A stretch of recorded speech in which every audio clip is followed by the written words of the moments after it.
Hello everyone, कैसे हैं आप लोग। आशा और उम्मीद करते हैं कि आप लोग सब स्वस्थ होंगे और बहुत अच्छे से पढ़ाई कर रहे होंगे। तो आज हो गया 25 तारीख, 25 जून और 30 जून लास्ट एग्ज़ाम भरने का डेट है। फॉर्म भरने का लास्ट डेट है 30 जून। तो आप लोग इसको एकदम पहले तो फॉर्म भर लीजिए। एकदम ज़रूरी हो गया कि आप लोग अब जल्दी से जल्दी फॉर्म भर लीजिए। सर्टिफिकेट मत देखिए, क्या है जो है उसी से भर लीजिए। दूसरा, कुछ लोग पूछ रहे थे कितने फॉर्म अब तक भरे हैं। तो कल तक 24 जून तक 1,89,000 के आसपास फॉर्म फिल हो गया है। कितना? 1 लाख, मतलब करीब करीब 2 लाख के आसपास फॉर्म भरा गया है। तो आशा ही करते हैं कि अगले 6 दिन में मैक्सिमम 30 जून तक 1 लाख और फॉर्म भराएगा। 1.5 लाख मान लेते, इससे ज़्यादा 1.5 लाख से ज़्यादा फॉर्म नहीं भराएगा। तो मोटा मोटा 67th में, अगर किसी को याद होगा तो 67th बीपीएससी में फॉर्म भराया था 6 लाख के आसपास। वहाँ से पहुँच गया है 71st बीपीएससी में कितना? 3.5 लाख मैक्सिमम जाएगा तो जाएगा, ये प्रोबेबल है। समझ रहे हैं ना। और उसी तरह पूछ रहे थे असिस्टेंट सेक्शन ऑफिसर का, तो अब तो उसका एग्ज़ाम फॉर्म भरने का डेट खत्म हो गया और 89,000 के आसपास फॉर्म भराया है। 89,000 के आसपास फॉर्म भराया है। तो ये है, इतना ही फॉर्म भराया है।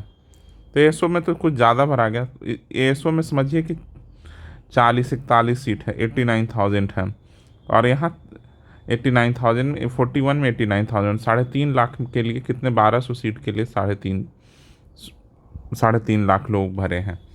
तो समझ रहे हैं कंपटीशन एएसओ में कितना ज़्यादा है, बीपीएससी में कितना कम है, समझ सकते हैं इससे। लेकिन इन सब के लिए बहुत ज़रूरी है कि आप लोग पढ़ाई करें। इन सब के लिए सबसे ज़्यादा ज़रूरी है, कंपटीशन कम है इस बीपीएससी का। 71st बीपीएससी में कंपटीशन कम ही रहेगा, बहुत ज़्यादा नहीं होगा। समझ गए? कंपटीशन उतना ऐसा नहीं कि बताया तो 67 में 6-6.5 लाख लोग भर दिए थे फॉर्म, अब 3.5 लाख। तो 3 लाख बच्चे जो थे वो कहाँ गए? वो छोड़ दिए हैं, नहीं दे रहे हैं बीपीएससी। अब कुछ ना कुछ उनका मोह भंग हो गया है बीपीएससी से, इसलिए छोड़ रहे हैं। ऐसा तो नहीं कि देश में बेरोजगारी कम हो गई हो, बिहार में बेरोजगारी कम हो गई हो, ऐसा तो नहीं है। बिल्कुल मोह भंग हो गया है इन लोगों का। इधर टफ लगता होगा, इधर अब लगता होगा कि बेकार है, कुछ तो लगता होगा तभी नहीं दे रहे हैं। समझ रहे हैं? कुछ ना कुछ तो रीज़न होगा ही। ठीक है, तो आप लोग अब स्टार्ट कीजिए अपने प्रिपरेशन। और मेरा हमेशा कहना है कि प्रिपरेशन स्टार्ट कीजिए, और डे वाइज टारगेट हम लोग देने का बात किए थे। तो आज से हम लोग डे वाइज टारगेट दे रहे हैं। आज हमारा डे 1 है।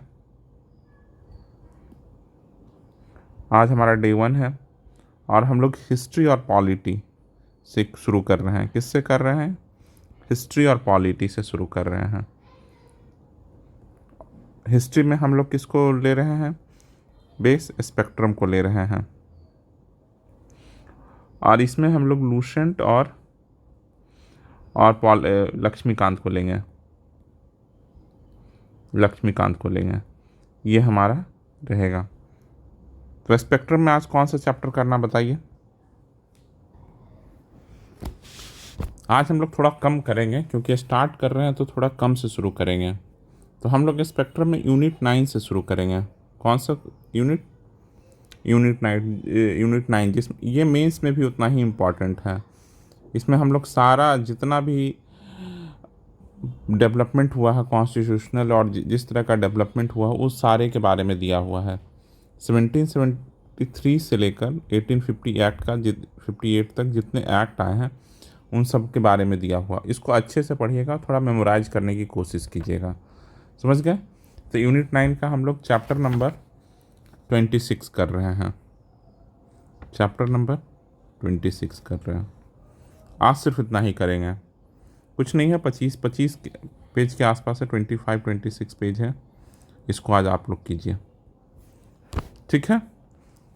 और फिर इससे रिलेटेड हम लोग ऑब्जेक्टिव सवाल भी देखेंगे कि कौन कौन सा क्वेश्चन पेपर में पूछा जा सकता है, उसको भी देखेंगे। ठीक है, ठीक है। और आज हम लोग पॉलिटी में क्या करें, तो पॉलिटी में जो सबसे इम्पॉर्टेंट है, आपको सबसे पहले ये याद होना चाहिए कि पार्ट कौन कौन सा है। तो आज पार्ट देख लीजिए, शेड्यूल कौन कौन से ये देख लीजिए, कौन कौन सी इम्पॉर्टेंट आर्टिकल हैं ये देख लीजिए। अगर कहिएगा कि कौन कौन से इम्पॉर्टेंट आर्टिकल है तो इसका भी मैं लिस्ट करा दूंगा कल, और कौन कौन सा इम्पॉर्टेंट अमेंडमेंट है। इतना चीज़ आज आप याद करने की कोशिश कीजिए, समझ गए। ये बहुत इतना से आप, इतना करने से ही आप एग्ज़ाम में कम से कम 2 to 3 क्वेश्चन आ जाएगा इसी से। और लोग पता है सिली मिस्टेक में ये सब क्वेश्चन गलत कर देते हैं, वो भूल जाते हैं, समझ गए, वो भूल जाते हैं। जैसे पिछले बार एक आर्टिकल पूछा था, क्वेश्चन ये था कि which article of the constitution restrict a member of parliament to hold the office of profit. तो इसका हिंदी में क्या हो जाएगा, संविधान का कौन सा अनुच्छेद किसी सांसद को लाभकारी पद पर रोक लगाता है, ये पूछा था।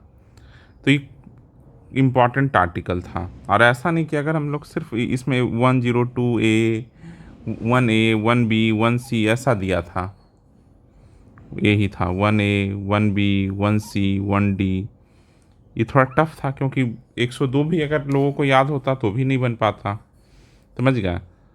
एक तो ये है, तो इस तरह से सवाल आते हैं इंपॉर्टेंट आर्टिकल्स का, आप लोग देख लीजिएगा, ज़रूर देखिएगा कि सीधा सीधा इंपॉर्टेंट आर्टिकल के सवाल आता है और हर साल आता है, ऐसा नहीं कि नहीं आता है। इसलिए जितने इंपॉर्टेंट आर्टिकल हैं सबको मेमोराइज करने का कोशिश कीजिए। अगर आप लोग कहिएगा तो हम अपने टेलीग्राम चैनल पे इम्पॉर्टेंट आर्टिकल का लिस्ट दे देंगे। ठीक है, बताइएगा, कमेंट करके ज़रूर बताइएगा। और जो ये वाला चैप्टर है ये भी बहुत इंपॉर्टेंट चैप्टर है, समझ गया। ये बहुत इंपॉर्टेंट चैप्टर है स्पेक्ट्रम वाला, ये आप लोगों को ज़रूर करना चाहिए। देखिए प्रीलिम्स निकालने का क्या होता है, सबसे पहले होता है कि प्रीलिम्स निकालने का कि अंडरस्टैंडिंग तो होना ही चाहिए, अंडरस्टैंडिंग के बिना नहीं हो पाएगा। और अंडरस्टैंडिंग प्लस मेमोराइज, अगर मैं याद भी कर लिया तब तो बहुत अच्छा है। तो अंडरस्टैंडिंग करने से क्या होता है, आप वहाँ पर कोई ऑप्शन को हटा ले जाते हैं कि नहीं नहीं ये तो नहीं हो सकता है, ऐसा नहीं हो सकता है, समझ गए। और मैंने आप लोगों को बताया था कि मैं आज से जूम पे स्पेक्ट्रम साथ में स्टडी करा दूंगा आप लोगों का सारा, लेकिन रिस्पांस थोड़ा दीजिए आप लोग, क्योंकि अब 1-2 बच्चे आएंगे तो मैं कैसे जूम पे लूँगा, समझ गया ना। तो जितने लोग आप लोग वीडियो देख रहे हैं, लाइक कर, कम से कम चैनल, इस वीडियो को लाइक कीजिए, सब्सक्राइब कीजिए चैनल पर, टेलीग्राम चैनल पे आइए, तब ना मुझे पता चलेगा कितने लोग हैं, कितने लोगों को चाहिए, ज़रूरत है।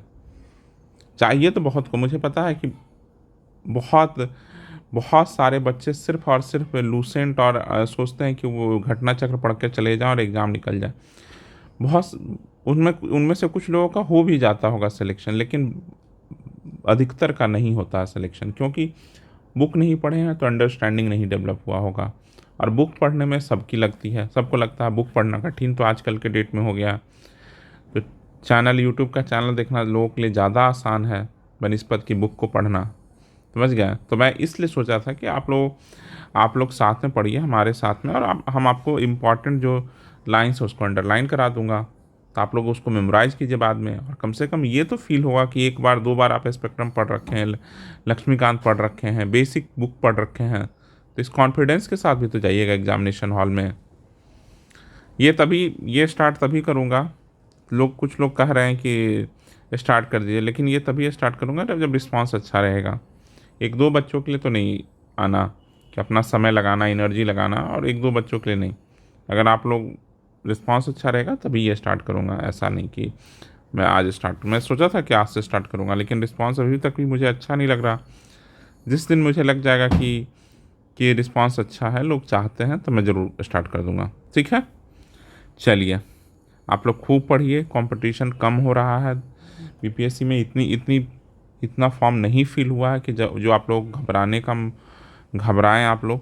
बहुत ही आसान। हम आपको बताया तो 89,000 में 41 सीट्स के लिए 89,000 लोग फॉर्म भरे हैं, और 1200 के लिए लगभग देखिएगा लास्ट दिन जो होगा 3.5 लाख से ज़्यादा बच्चे नहीं होगा।